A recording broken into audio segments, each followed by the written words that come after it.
My name is Lauren, and I am 34 years old. What I want to tell you about today is probably one of the hardest things I have ever had to navigate, a time when I felt completely alone, misunderstood, and deeply betrayed by the people who were supposed to be my closest support system. It was a period right after one of the most devastating losses of my life, a time when I was raw with grief, and instead of finding solace, I found judgment and criticism. What happened next, after I thought things couldn't get any worse, was even more painful, but it ultimately led me down a path I never expected, towards a peace I didn't think was possible.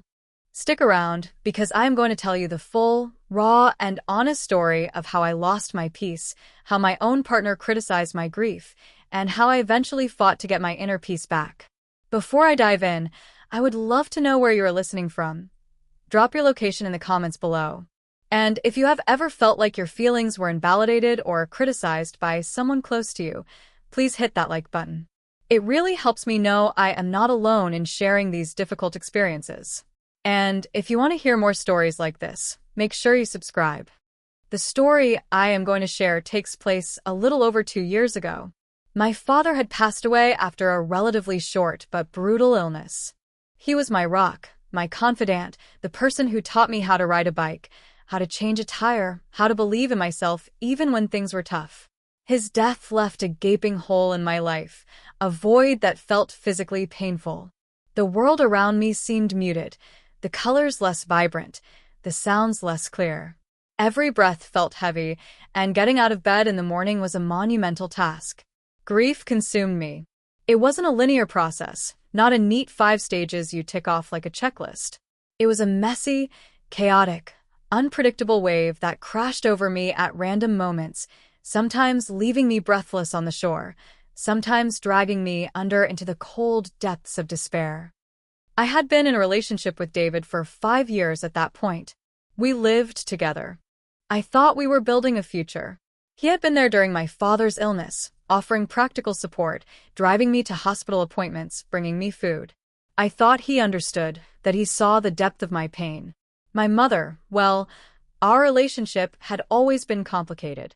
She was a difficult woman, critical, emotionally distant, someone who seemed to thrive on control and appearances.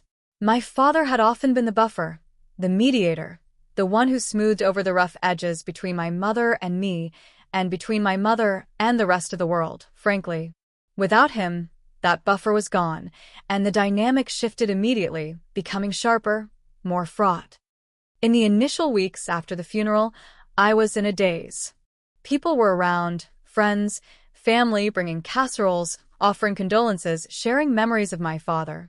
But their presence felt distant, as if I was watching everything through a thick pane of glass. I went through the motions, thanking people, accepting hugs, trying to eat even though food tasted like ash. David was physically present, but even then, I started to notice something felt off. He seemed impatient with my silences, uncomfortable with my tears. He would try to jolly me along, suggest we watch a movie or go out for dinner, things that felt utterly alien to me in my state. My mother was worse.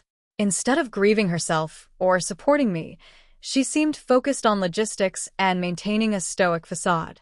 She would snap at me if I cried in front of her, telling me I needed to be strong, that my father wouldn't want to see me like this.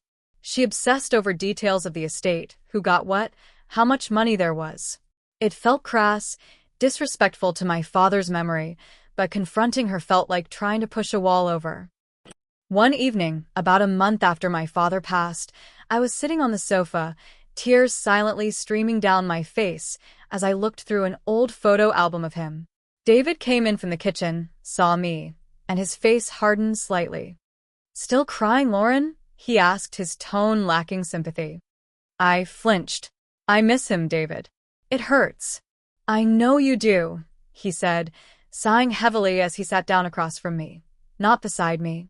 "But it's been a month. Don't you think this is dragging on a bit?" The words hit me like a physical blow. Dragging on? My father was gone. A month was nothing. A blink of an eye in the face of a lifetime of love and a future stolen. "A month isn't long," I whispered, my voice thick with emotion. "Look, I'm not saying you shouldn't be sad. he continued, leaning forward, his voice low but firm, like a parent trying to reason with a difficult child. But you're not functioning. You barely eat, you don't want to go anywhere. You just sit here. Dwelling. People are starting to worry. People? I asked, my heart sinking. Who are people? Your mother, he said, confirming my fear. She called me today. She's really concerned about you. She thinks you're not handling this well at all. She said you need to pull yourself together, for her sake, for your father's memory. My mother? Of course. Instead of talking to me directly, she was triangulating, going through my partner. And David was not only listening, he was amplifying her message, validating her concern over my pain. The betrayal felt sharp and immediate. My mother thinks I should just switch off my grief? I asked, my voice rising slightly. She expects me to be fine because she is pretending to be. She's trying to be strong, David countered, defending her. She's been through a lot too, you know. Maybe you should try and support her for a change instead of being so absorbed in your own sadness. Absorbed in my own sadness. The phrase echoed in my head. It sounded so selfish, so self-indulgent, when all I felt was an overwhelming, soul-crushing ache. My father died, David, I said, the tears coming faster now, fueled by anger as much as sorrow. My father. How am I supposed to just snap out of it? Nobody's saying snap out of it, he said, his tone shifting from rational to slightly exasperated. But there's healthy grieving, and then there's this. You're not even trying. You're just letting it consume you. Not even trying. That cut deepest of all. I was trying every single second of every single day just to breathe, just to exist. It took every ounce of energy I had. Trying is breathing right now, David, I said, wiping my eyes roughly. Trying is getting out of bed. Trying is putting one foot in front of the other. Don't you dare tell me I'm not trying. He stood up then, impatience radiating off him. Look, I can't do this right now. I'm going out for a bit. Maybe you should think about what your mother said. And what I'm saying. He left, and the silence in the apartment felt heavier than before. His words, echoing my mother's sentiment, felt like a second loss. Not only was I grieving my father, but I was losing the sense of safety and understanding I thought I had with my partner. He wasn't a safe harbor. He was another source of judgment, another voice telling me my pain was inconvenient, excessive, wrong. This wasn't an isolated incident. After that night, the subtle criticisms became more frequent, the impatience more apparent. If I was quiet at dinner, he would ask what was wrong, and if I said I was just having a down moment, he would sigh and say, "Still?" If I didn't want to go out with our friends, he would say I was isolating myself, that I was being antisocial and making things difficult for him. My grief was not my burden to carry and process. It was his inconvenience, my mother's embarrassment, a problem that needed to be fixed because it disrupted their comfort. My mother continued her campaign, sometimes calling David directly, sometimes making pointed comments to me disguised as concern. "You look terrible, Lauren. Have you been sleeping at all? Or are you just moping? Or, it's been 2 months now. Your father wouldn't want you to waste your life like this. He'd want you to move on." The constant pressure to perform a version of grief that was acceptable to them, a brief, quiet sadness that quickly disappeared, felt suffocating. I started to doubt myself. Was I grieving wrong? Was I being selfish? Was I burdening David? Their voices, layered with my own vulnerability, started to chip away at my self-worth. I felt guilty for feeling sad, guilty for not being the cheerful partner David was used to, guilty for not being the strong, composed daughter my mother demanded. I tried to stifle my emotions, to put on a brave face, but the grief was too big, too powerful. It was like trying to hold back a tidal wave with my bare hands. The tension in our apartment became thick. David and I argued more, usually stemming from his frustration with my emotional state. He would bring up things my mother had said, presenting them as objective truths about my behavior. It became clear that he saw my mother's perspective as valid, even helpful, while my own experience of grief was seen as something to be managed, contained, or even pathologized. One evening, we were supposed to go to a party. I had felt okay earlier in the day, but as the time approached, a wave of intense sadness washed over me. The thought of being in a crowded room, having to smile and make small talk, felt unbearable. I don't think I can go tonight, David, I said, my voice trembling slightly. He was tying his shoes, ready to leave. He stopped and looked at me, his expression a mixture of disappointment and irritation. Seriously, Lauren? You promised. Our friends are expecting us. I know, I said, tears welling up again. I'm sorry. I feel really fragile right now. I don't think I can handle being around people. This is exactly what I mean, he said, standing up. You let this grief control you. It's been 3 months. Are you going to hide away forever? It's not hiding away, I said, my voice gaining strength as frustration replaced some of the sadness. It's protecting myself. I'm not ready. Well, I'm ready, he retorted. I'm sick of staying home all the time because you're sad. My life can't just stop because your father died. His words were like a final blow. My life. My father. It wasn't just my sadness. It was a shared loss in a way, part of the life we built together. His complete separation of his life from my experience felt cold, alienating. Is that what you think? I asked, my voice dangerously quiet.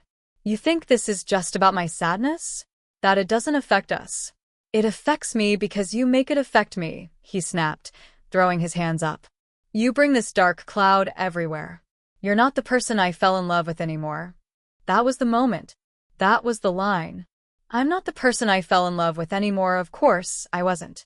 I was a woman shattered by grief. And he was telling me that this broken version of me was unacceptable, unlovable. Maybe you fell in love with a version of me that didn't have to deal with real pain, I said, my voice trembling with suppressed fury and heartbreak. Because this is me, David. This is what grief looks like. And if you can't handle it, if you think it's a dark cloud I'm bringing everywhere, then maybe you need to leave. He stared at me, clearly shocked by my directness. His face went from angry to something unreadable. Are you serious? Completely, I said, the resolve solidifying inside me. The pain of his words, the weight of his and my mother's judgment, suddenly felt less significant than the burning need to protect my own fragile sense of self. I couldn't pretend anymore. I couldn't shrink myself to make their discomfort more manageable. Fine, he said, grabbing his keys. If that's how you feel. He walked out and slammed the door, leaving me alone in the silence. The tears came again, but this time, they were different. They were tears of pain, yes, but also tears of defiance, of a nascent strength I hadn't known I possessed. In that moment, standing there in the quiet apartment, I understood with terrifying clarity that I was truly alone in my grief. My partner wasn't my ally, and my mother wasn't my comfort. They were part of the storm, not the shelter. The days that followed were a blur of silent tension. David came back later that night, but we didn't talk about it. He acted as if nothing had happened, but the air between us was thick with unspoken words and resentment. He continued to go out more, leaving me alone in the evenings. He stopped asking me how I felt. He stopped trying to comfort me, even awkwardly. He had made his position clear. My grief was a problem he didn't want to deal with. Around this time, my mother escalated her behavior. Since she wasn't getting the desired result from David reporting back to her, me magically cheering up, she started calling me incessantly. If I didn't answer, she would leave voicemails filled with thinly veiled accusations or dramatic pronouncements about how worried she was, how I was shutting her out, how my father would be so disappointed. She even started contacting other family members, my aunts and uncles, spreading a narrative that I was having a breakdown, that I was refusing help, that I was being difficult and unreachable. My cousin, Sarah, called me one day, sounding hesitant. Hey Lauren, she said. Are you okay? Mom said. She said you're really not doing well. That you're pushing everyone away. My heart sank. My mother was actively damaging my reputation within the family, using my grief against me. I'm not pushing everyone away, Sarah, I explained, trying to keep my voice steady. I'm grieving. And Mom. She doesn't understand it. She thinks I should be over it by now. Oh, Sarah said, her tone shifting. Mom made it sound like, well, like you weren't coping at all. Like you needed professional help or something. Professional help? While therapy can be incredibly valuable, my mother was suggesting it not out of genuine concern for my mental health, but as a way to label my grief as pathological, to dismiss my feelings as something broken that needed fixing, rather than a natural, albeit painful, response to loss. The misrepresentation felt like a calculated move to isolate me further, to turn potential allies against me by portraying me as unstable and irrational. It was incredibly lonely. The people who should have been lifting me up were instead actively undermining my emotional state and my relationships. This period was the lowest point. I felt trapped between David's cold impatience and my mother's manipulative concern. I was exhausted by the effort of simply existing, and now I also had to contend with defending my right to grieve, defending my sanity, defending myself against a narrative being built around me that wasn't true. I withdrew even more, not because I wanted to, but because every interaction felt like a potential minefield. I spent hours alone, trying to make sense of it all. How could the people I loved most be so cruel? How could they not see the depth of my pain? Or did they see it and simply not care because it was uncomfortable for them? The realization that their comfort trumped my suffering was a bitter pill to swallow. One afternoon, sitting by myself, scrolling aimlessly on my phone, I stumbled across an article about navigating grief in unsupportive relationships.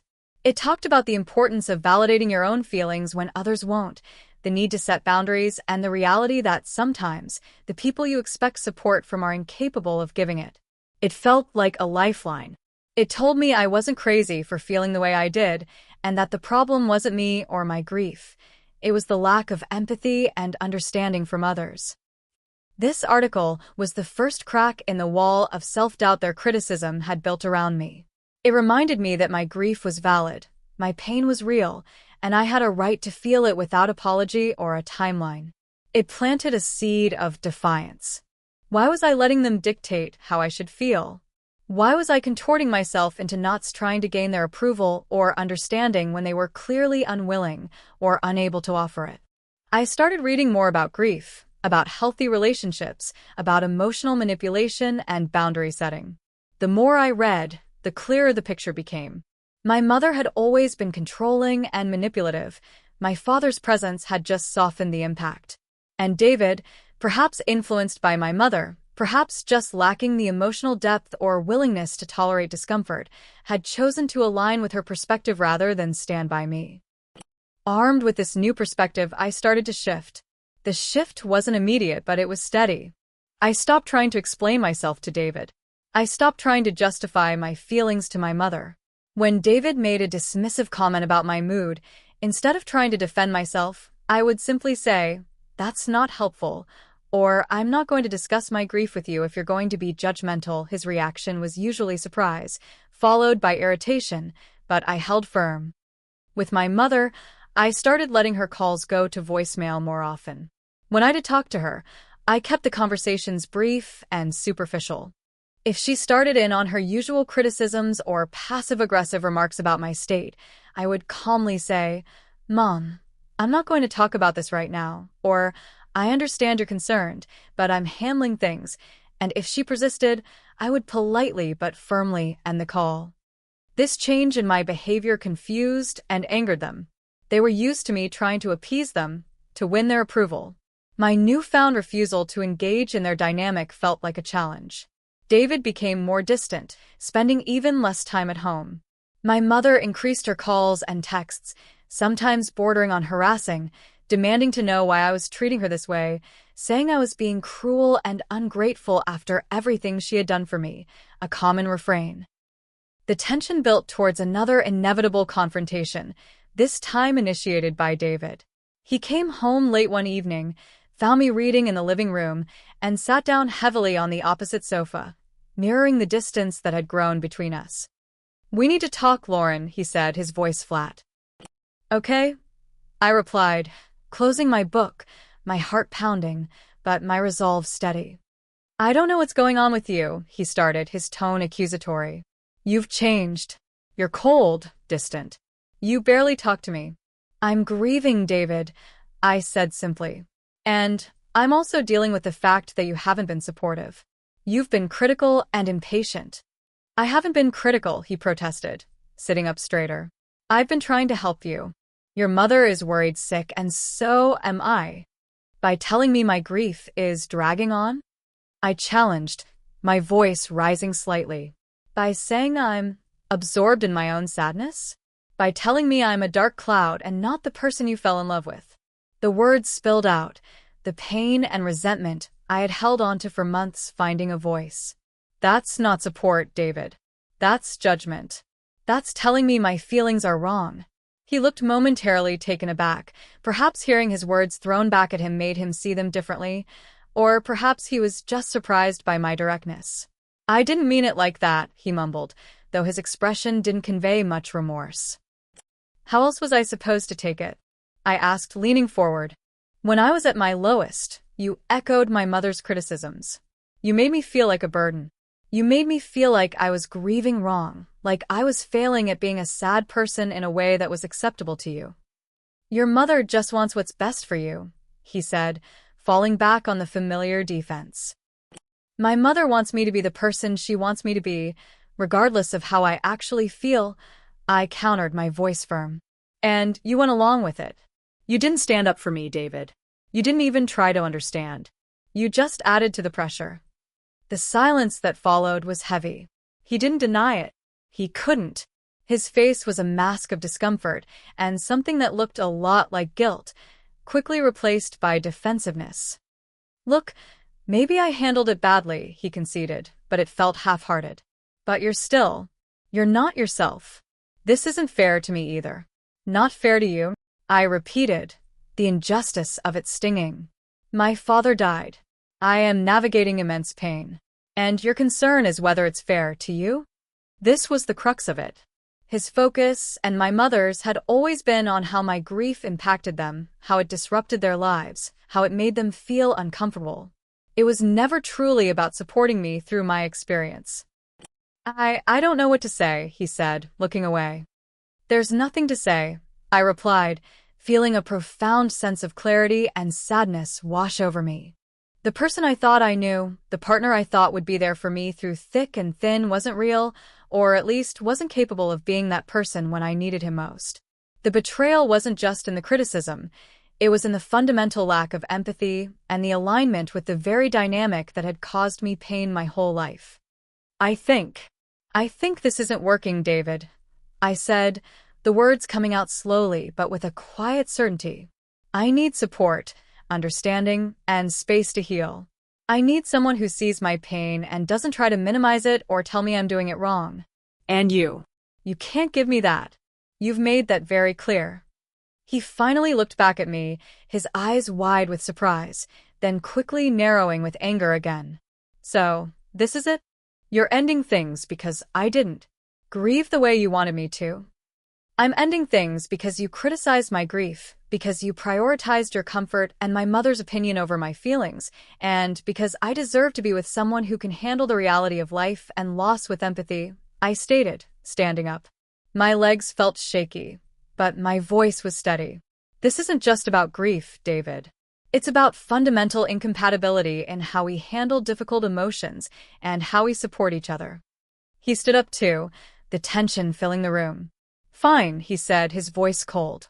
"If you want to throw away 5 years because you're having some kind of emotional breakdown, that's your choice. It's my choice to protect my peace and my sanity," I countered. "And right now, being in this relationship is harming both." That night was the beginning of the end. The conversation was short and painful, but it was decisive. David moved out a week later. The process was difficult and emotionally draining, adding another layer of loss on top of my grief for my father. There were more arguments, more accusations from him that I was being irrational, that I was making a mistake I would regret. But I held firm. The clarity I had gained was too precious to lose. The knowledge that I deserved better, that my feelings were valid, was my anchor. Ending the relationship with David was incredibly hard, but it also felt like shedding a heavy cloak. The constant tension, the walking on eggshells, the need to perform a certain way to avoid criticism, all of that started to lift.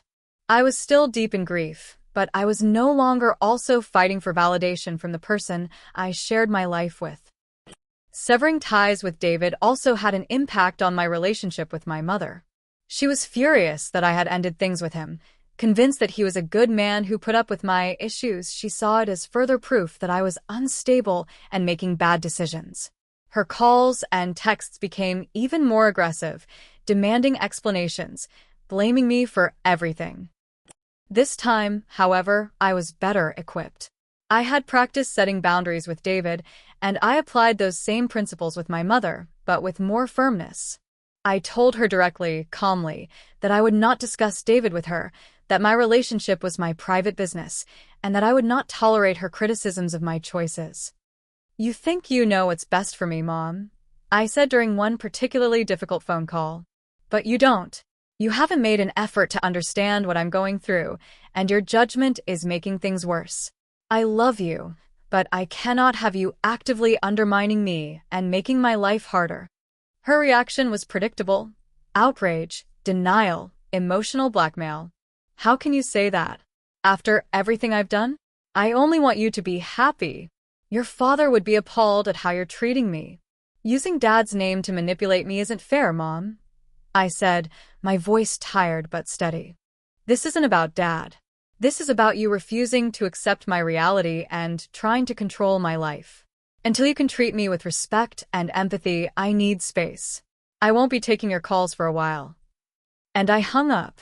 It was one of the hardest things I had ever done. The silence on the other end of the line, followed by the click as I ended the call, felt momentous. It was the sound of a boundary being drawn, a line in the sand after a lifetime of trying to tiptoe around her difficult personality. The period that followed was one of intentional solitude and healing. I leaned on the few friends who had offered genuine support. I continued reading and learning about grief and trauma.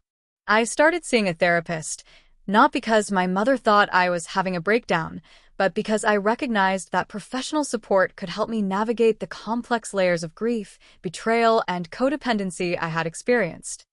Therapy was transformative. It gave me a safe space to express my pain without fear of judgment. My therapist validated my feelings, confirmed that my reactions were normal responses to abnormal behavior, and helped me develop healthier coping mechanisms and stronger boundaries. I learned that my grief wasn't a problem to be solved, but a process to be moved through, and that the timeline was my own. Slowly, painstakingly, I started to rebuild. I focused on small things that brought me comfort and peace. I started taking long walks in nature, listening to music, journaling, rediscovering hobbies I had let slide. I allowed myself to feel whatever I felt: the sadness, the anger, the fear, the occasional flicker of joy, without censoring it or judging it. The space from David and my mother was crucial. It allowed me to stop reacting to their negativity and start focusing on my own healing. With distance, I could see their behavior more clearly: the patterns of control, the lack of empathy, the discomfort with any emotion that wasn't cheerful or conveniently contained. My mother continued to try and reach me initially, leaving increasingly frantic or angry voicemails. But as I didn't engage, they eventually tapered off. Other family members, influenced by her narrative, kept their distance. It was painful, the sense of being ostracized by parts of my own family, but the peace I gained from not being constantly criticized and manipulated outweighed the hurt. David made a few half-hearted attempts to contact me in the following months, usually via text, asking how I was or suggesting we grab coffee. I responded politely but distantly, reinforcing that I had moved on and wasn't interested in rekindling the relationship. There was no grand apology, no deep understanding of the pain he had caused. And honestly, I stopped needing it. His inability to truly see or apologize for his actions was just further confirmation that ending the relationship had been the right decision. Restoring my inner peace wasn't about forgetting my grief or getting over my father's death. It was about reclaiming my right to feel, to heal, and to define my own experience. It was about recognizing that the validation I desperately sought from others, particularly from my mother and David, was something I had to give myself. Their criticism, their judgment, their inability to support me through my darkest time, ultimately forced me to rely on my own inner strength. It took time. There were still days when the grief was overwhelming, days when the loneliness of my changed relationships felt sharp. But those days became fewer and further between. The peace I found wasn't an absence of pain, but an acceptance of it, coupled with a fierce protection of my emotional and mental well-being. I learned that true support comes from those who can sit with you in your darkness, not those who try to drag you into their light before you're ready, or worse, criticize you for not illuminating yourself on their schedule. The journey through that period of my life was excruciatingly difficult, marked by profound sadness and painful betrayals. But it was also a period of incredible growth and self-discovery. I learned the critical importance of boundaries, the power of validating your own feelings, and the courage it takes to walk away from relationships, even long-standing ones, that are detrimental to your well-being. My relationship with my mother remains strained. We have minimal contact, and it is kept superficial. There has been no deep reconciliation, no apology for her behavior. But I have accepted that she may never be the mother I needed, particularly during my grief. I have stopped seeking her approval or understanding, and that has been incredibly freeing. As for David, we have no contact now. The ending was clear, even if it lacked resolution in the traditional sense. I no longer carry the weight of his judgment or the disappointment of his lack of support. Today, I still miss my father every single day. The grief is still a part of me, but it has changed shape. It's less a tidal wave and more a quiet, constant companion, a reminder of the love we shared. I have built a life filled with people who offer genuine empathy and support, friends who allow me to be fully myself, with all my complexities and emotions.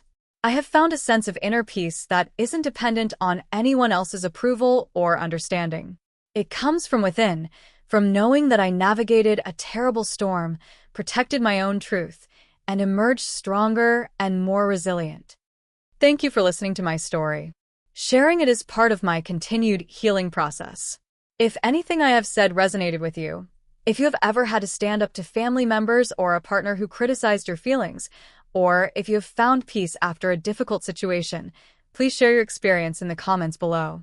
Let's create a space where we can support each other and know we are not alone in navigating these challenging relationships. If this story resonated with you, please hit that like button. It helps spread the message that validating your own experience is key. And don't forget to subscribe for more stories about navigating difficult family dynamics, setting boundaries, and finding your path to peace. Remember, your feelings are valid, your truth matters, and you have the strength within you to protect your inner peace.